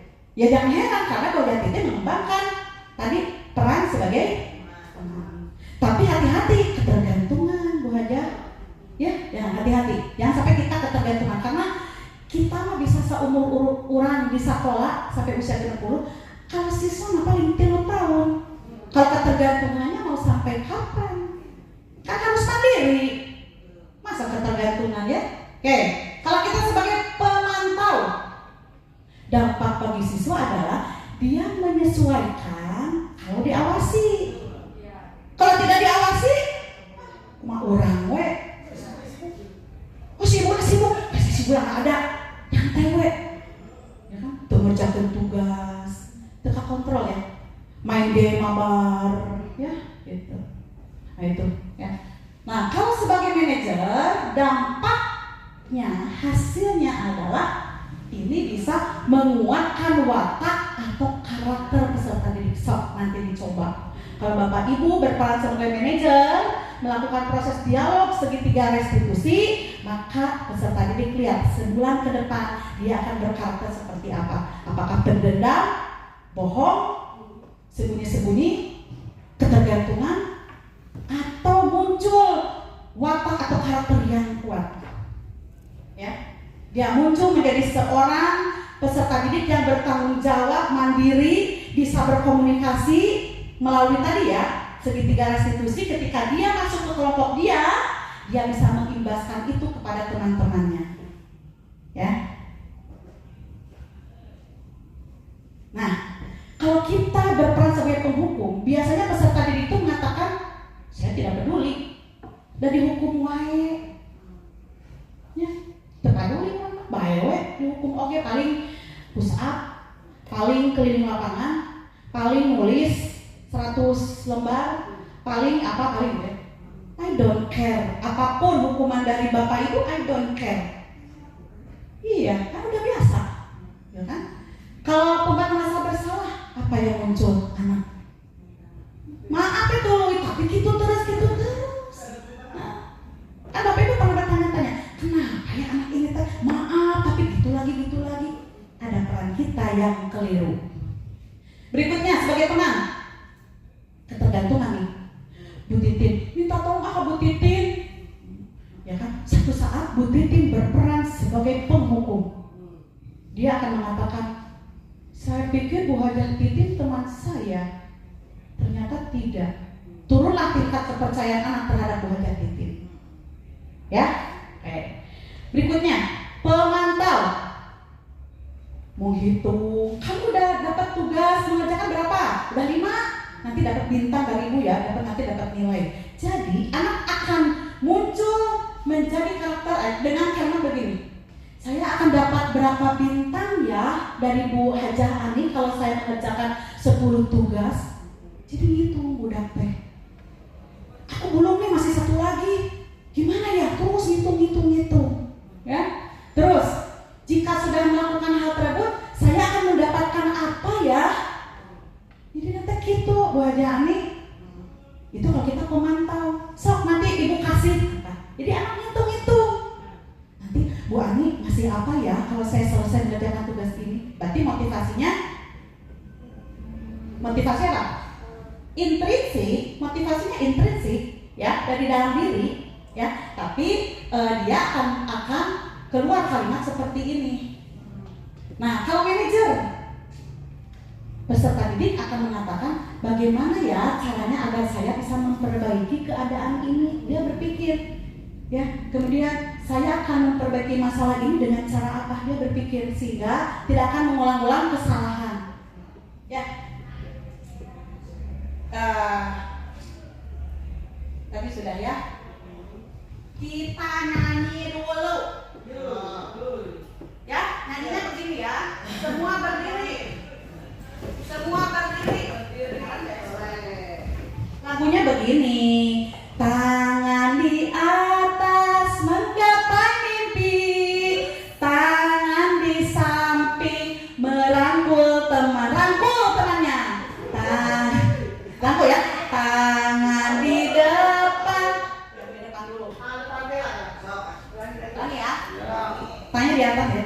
Tangan di atas menggapai mimpi, tangan di samping merangkul teman, tangan di depan fokus harapan, tangan di depan bertepuk tangan. Tepuk tangan semua. Ulangi boleh? Ya, ingat lagunya? Siap. 1, 2, 3. Tangan di atas menggapai mimpi, tangan di samping merangkul teman, tangan di depan fokus harapan, tangan di depan bertepuk tangan. Tepuk tangan buat semua. Boleh silakan duduk lagi. Nanti keluar dari ruangan ini yang hafal lagu berapa ya tadi ya? Berhijin ya. Ya, kita lihat ke sini ya Bapak Ibu. Sebentar lagi sini ya. Nah, kita lihat contoh penerapan 5 posisi kontrol guru yang tadi ya. Apa saja Bu? Penghukum, pemberi rasa bersalah, teman, pemantau. Nah, kalau kalimat ini, misalnya ada kasus murid tidak menggunakan sepatu warna hitam sesuai peraturan sekolah. Pak Haji Rahmat mengatakan, buka sepatumu selama berada di lingkungan sekolah. Ini posisi Pak Haji Rahmat sebagai apa? Kita lihat ya. Luar biasa. Paham artinya? Tepuk tangan buat semua. Berarti jawabannya betul. Berikutnya, kalau Bu Hajah Ningsih menemukan peserta didik sepatu nahdem, sepatunya hitam kan melanggar aturan ya. Bu Hajah Ningsih mengatakan, berapa kali ibu harus memberitahu kamu, kamu selalu saja mengecewakan ibu. Membuat rasa bersalah. Oke, kita lihat ya. Iya, betul. Tepuk tangan. Nah, berarti kan sudah mulai paham ya. Oke. Berikutnya.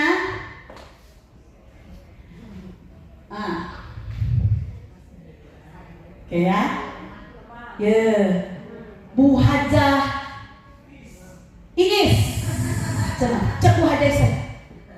Ayo dong, ikuti peraturan sekolah. Tolong bantu ibu sekali ini saja.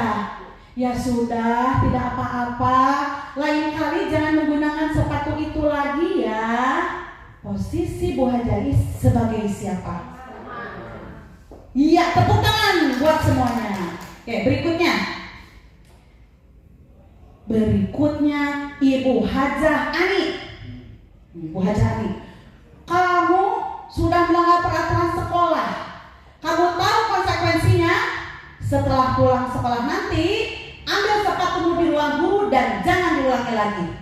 Nah, itu posisinya sebagai apa? Oke, kita lihat. Luar biasa. Tepuk tangan semua. Betul ya. Berikutnya. Nah, ya. Pak Haji Rahmat deui. Cek Pak Haji Rahmat teh. Apakah kamu tahu kesalahanmu? Bagaimana cara kamu memperbaiki kesalahanmu? Cek Pak Haji Rahmat. Berarti Pak Haji Rahmat sudah berperan posisi kontrolnya sebagai luar biasa manajer ya. Tepuk tangan buat semuanya ya. Baiklah. Ya kayak dulu ya. Kalau kalimatnya begini, guru posisinya sebagai apa? Saya kecewa sekali dengan kamu. Luar biasa, tepuk tangan. Bener deui we. Alhamdulillahnya tuh ilmu tanya benar-benar nerap ya terus nempelnya. Berikutnya, kalau ada kalimat begini, ayolah lakukan demi Bapak ya. Iya, tepuk tangan. Bener deh we. Berikutnya, bagaimana kamu bisa menyelesaikan masalah ini? Kita lihat, luar biasa benar ya. Nah, terus kalimat berikutnya, kamu tidak pernah benar melakukannya. Kamu tidak pernah benar melakukannya.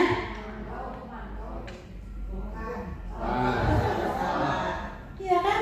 Kalau kita mengatakan kamu tuh tidak pernah benar melakukannya, iya Bu, maaf Bu. Nah kita memberikan rasa bersalah sama anak. Semakin sering dia begitu, ya dia semakin jadi individu yang tidak percaya diri, tidak punya harga diri, ya merasa selalu harus minta maaf, gitu kan? Nih, kamu tidak akan mendapatkan nilai bila tidak menyelesaikan tugas ini ya. Iya, luar biasa, tepuk tangan. Ayah kemeh ini kan. Ingat bukan apa yang telah saya lakukan untuk kamu?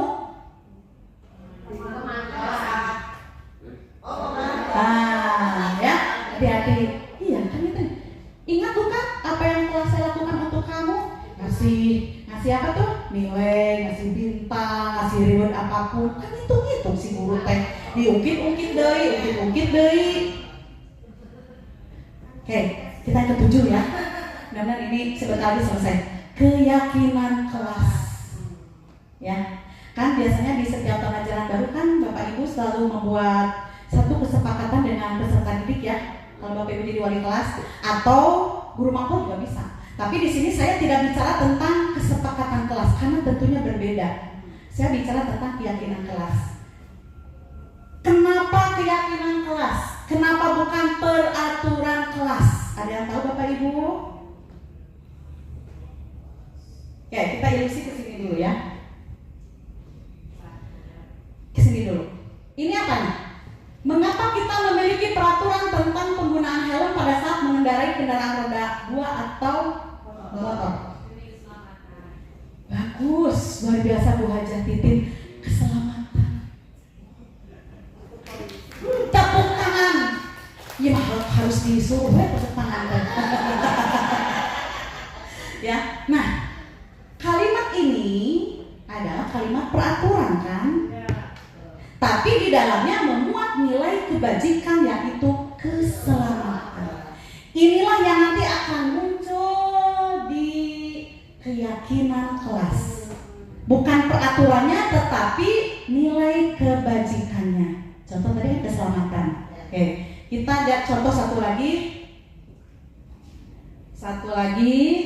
Ada peraturan begini ya. Mengapa kita memiliki peraturan tentang penggunaan masker dan mencuci tangan setiap saat? Kesehatan? Ya. Berarti kesehatan atau kebersihan itu adalah nilai kebajikan yang akan muncul nanti di keyakinan kelas. Ya. Kita lihat lagi nih. Ya. Keyakinan kelas itu pembentukannya seperti apa? Pahami Bapak Ibu. Yang pertama, keyakinan kelas bersifat lebih abstrak daripada peraturan. Ya. Lebih rinci dan konkret. Kemudian keyakinan kelas itu berupa pernyataan-pernyataan universal seperti tadi ya, ada keselamatan, kesehatan, kebersihan gitu kan. Kemudian keyakinan kelas itu dibuat dalam bentuk kalimat positif. Misalnya Bapak Ibu ada peraturan nih, jangan datang telat. Berarti nilai kebajikannya apa di situ? Sebenarnya disiplin. Kalau dibuat kalimat positif, datang tepat waktu. Jadi keyakinan kelas itu tidak dibuat dengan kalimat negatif, tapi positif.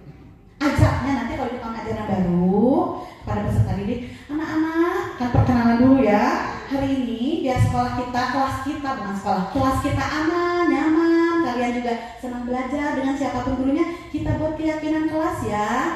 Awali dulu dengan peraturan dulu, jangan ujuk-ujuk, jangan tiba-tiba ke keyakinan kelas dulu, bingung nanti anak. Berawal curah pendapat sama anak ya. Menurut kalian aturan kelas yang mana yang harus dimunculkan di kelas kita ya? Silakan curah pendapat kampung sama Bapak Ibu. Atau misalnya Bapak Ibu siapkan sticky note atau post-it ya yang warna-warni. Berikan aja satu siswa satu saja. So, aturan apa menurut kalian yang siswa itu berharap aturan itu ada di kelas kita? Ya, nanti kalau sudah nulis peraturan itu boleh ditempel di depan. Kalau ada kalimat yang negatif, rubah dulu. Ayo anak-anak, ini ada kalimat negatif, rubahlah ke positif. Kalau misalnya gini, jangan buang sampah sembarangan, itu negatif kan? Buat dulu positif. Buang sampah, sok bikin dulu itu peraturannya. Baru nanti masuk ke keyakinan kelas. Kalau menjaga kebersihan, itu nilai kebajikannya apa? Bisa. Atau bisa digunakan juga. Satu, keyakinan kelas yang pertama, menjaga kebersihan kelas. 2, datang tepat waktu. 3, jujur dalam segala hal. Tapi kalimat itu datangnya bukan dari guru, tapi dari peserta didik ya. Disepakati bersama.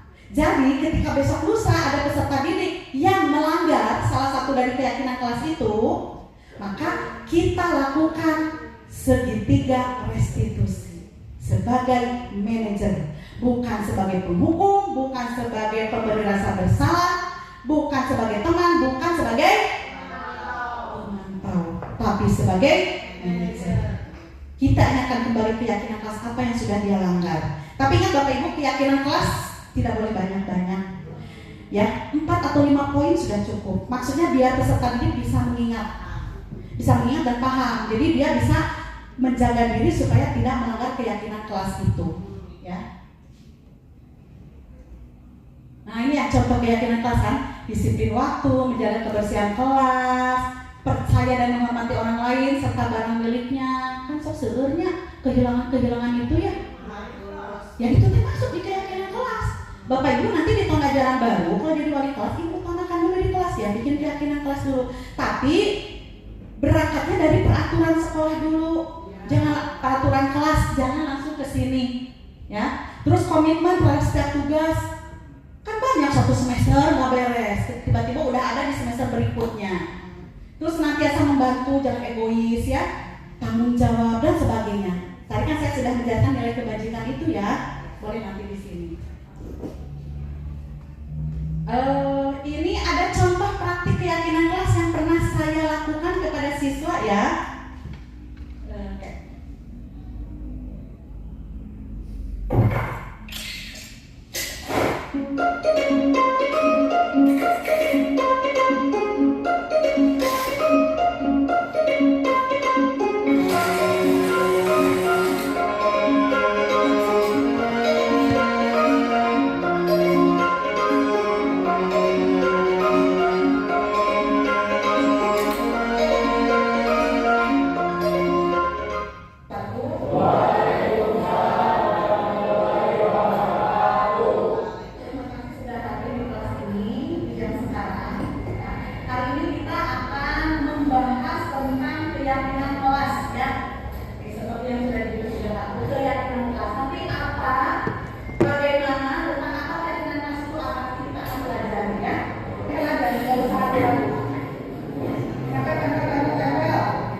Dari sekian banyak peraturan kelas yang ditempel oleh peserta didik di depan, itu nanti disimpulkan jadi hanya 4 atau 5 poin keyakinan kelas. Karena ada yang mirip-mirip. Masukkan.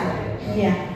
Tidak saling mengganggu kesamaan dengan belajar. Tidak saling mengganggu. Tidak saling. Yang lain perhatikan, ya, yang lain perhatikan. Ingat-ingat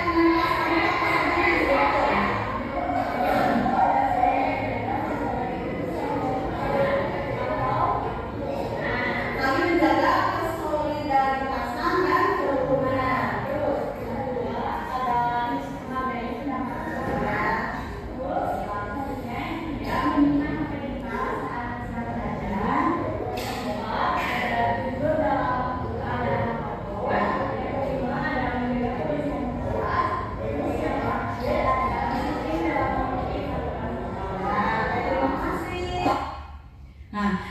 hanya cuplikan saja ya, ini satu contoh ketika nanti di tahun ajaran baru Bapak Ibu yang sebagai wali kelas atau guru mapel itu bisa membuat keyakinan kelas untuk kepentingan kita ngajar di kelas itu dan siswa jadi disiplin mengikuti keyakinan kelas itu. Idealnya adalah setelah mereka mendapatkan keyakinan kelas 4 atau 5 poin ya, kayak tadi jujur, disiplin, ya tanggung jawab gitu kan. Itu ditempel di kertas plano atau karton lah, tempelkeun nanti setiap siswa 30 sekian tanda tangan.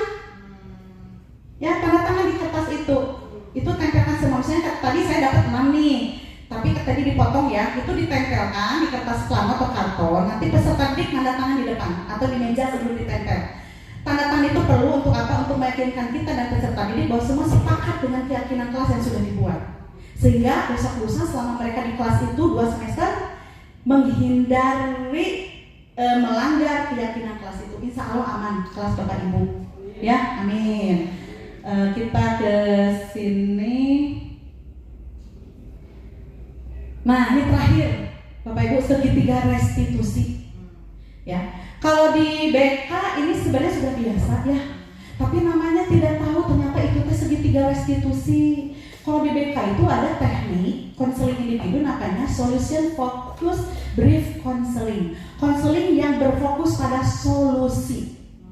Ya. Nah, segitiga restitusi juga sama. Tahapannya bagaimana ketika kita mau berperan sebagai manajer dengan melakukan dialog segitiga restitusi, maka tahapan yang pertama adalah ini dulu, menstabilkan identitas.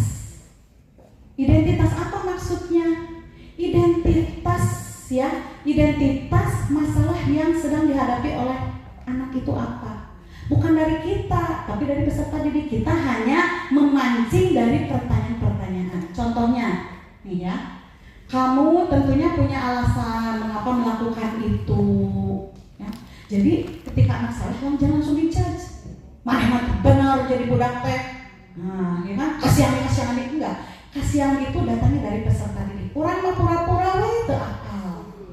Keun anak yang merefleksi dirinya sendiri. Ya. Atau misalnya ini menstabilkan identitas, ya.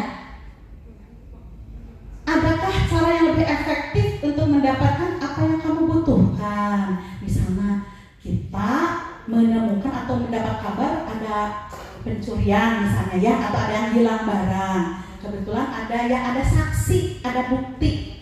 Nah, ketika anak yang melakukannya itu kita panggil, jangan langsung dituduh kamu ya pencuri. Nah, jangan menjudge anak meskipun dia salah ya. Tapi kita tanya dulu ya, artinya apa? Anak itu kemungkinan besar dia butuh. Ada kebutuhan dasar dia sebagai manusia yang belum terpenuhi. Akhirnya panjang tangan, gitu ya. Kemudian yang kedua, ini yang pertama ya, menstabilkan identitas. Yang kedua ada validasi tindakan yang salah. Kesalahan kamu yang sudah kamu pahami itu apa? Ya Bu, saya sudah mengambil uang teman. Nah, kita tanya lagi dengan validasi tindakan yang salah.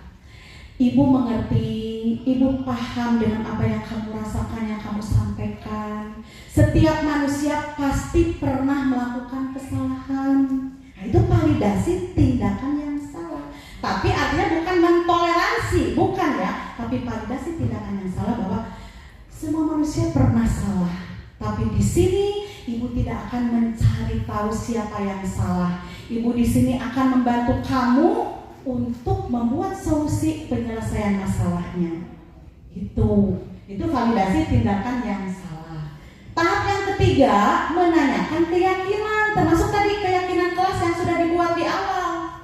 Berarti kalau peserta didik itu kasusnya adalah mencuri uang temannya, berarti dia menganggap keyakinan kelas apa?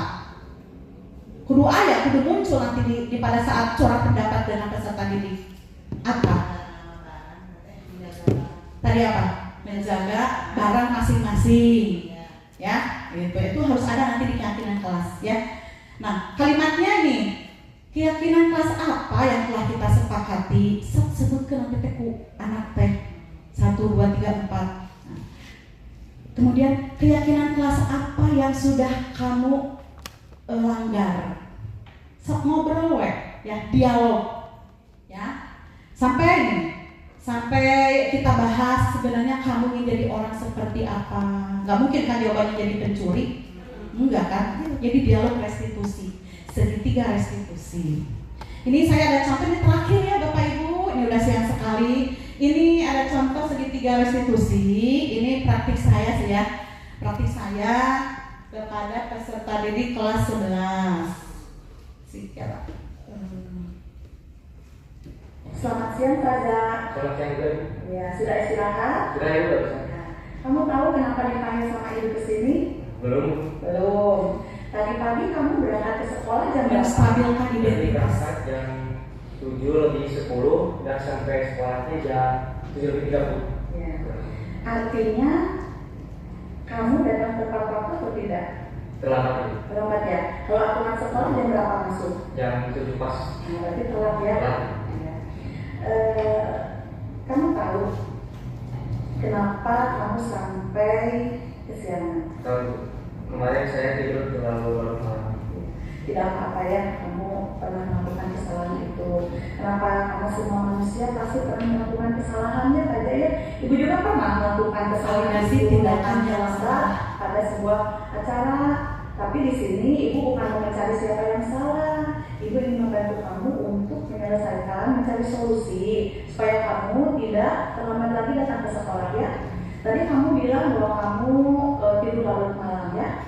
Aktivitas apa yang kamu lakukan? Kemarin saya nonton versi itu, terus sudah nonton versi itu main HP. Pas main HP itu kan katanya tiba-tiba jam mau jam 1. Selain itu apa lagi yang kamu lakukan? Terus saya jalan-jalan sih, jalan kopi. Iya. Jadi karena kamu aktivitasnya itu nonton Persib di televisi ya, dan jalan-jalan juga, akibatnya kamu tidur larut malam, akhirnya bangun kesiangan sehingga datang ke sekolah pun telat, betul? Oh iya.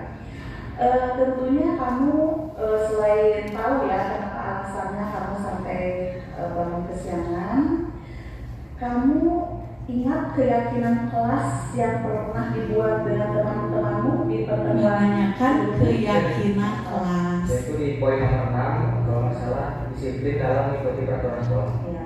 Kalau datang tepat waktu ke sekolah itu masuk ke keyakinan kelas disiplin mengikuti peraturan sekolah bukan? Masuk. Ya.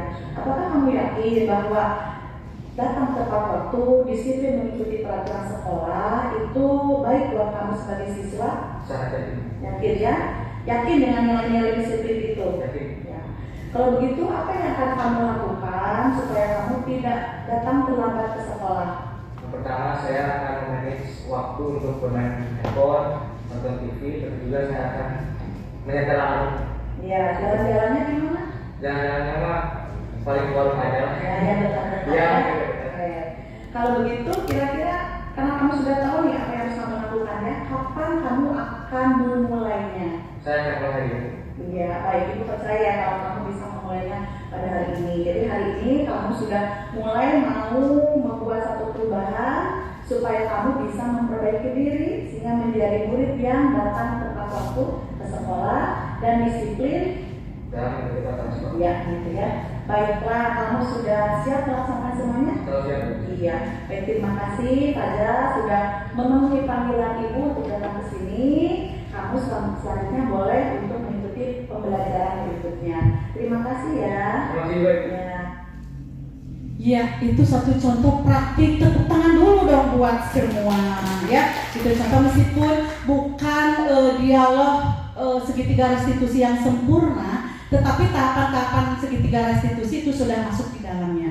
Karena nanti cara kita berbicara pun itu akan membawa karakter kita masing-masing. Akhirnya dalam penerapan program budaya positif di sekolah ini, hendaknya guru memiliki kompetensi yang 4 itu ya, yaitu kepribadian, pedagogik, sosial dan profesional sesuai Undang-Undang Republik Indonesia Nomor 14 Tahun 2005 serta standar nasional pendidikan, di mana guru mampu merefleksi dirinya dalam posisi kontrol saat ini, yaitu sebagai among atau manajer yang menuntun muridnya menjadi individu yang mandiri, merdeka dan bertanggung jawab.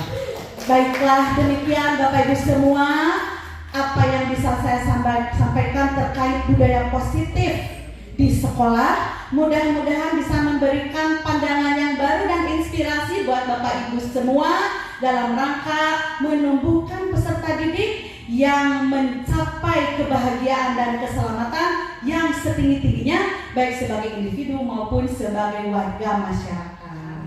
Terima kasih Bapak Ibu semua atas perhatiannya. Wabillahi taufiq wal hidayah. Wassalamualaikum warahmatullahi wabarakatuh.